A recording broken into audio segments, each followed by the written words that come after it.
ఎందుకంటే జీవితం చాలా చిన్నది, మీరు అనుకునేంత పెద్దదేమీ కాదు. కళ్ళ ముందు కరిగిపోద్ది, కొవ్వొత్తిలా కరిగిపోద్ది, ఇంతలో కనబడి అంతలో మాయమైపోతాం. చాలా సింపుల్ లైఫ్ మంది.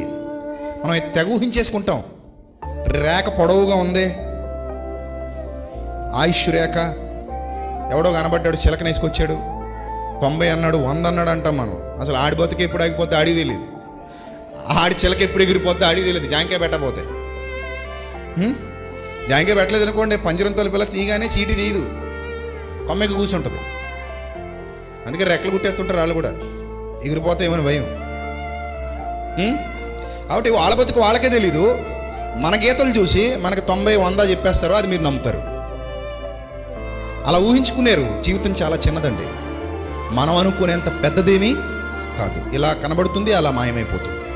కాలగర్భంలో ఎందరో కలిసిపోయారు, మనం వారి వరసలో ఉన్నాం. మనమెంత, మన బతుకెంత.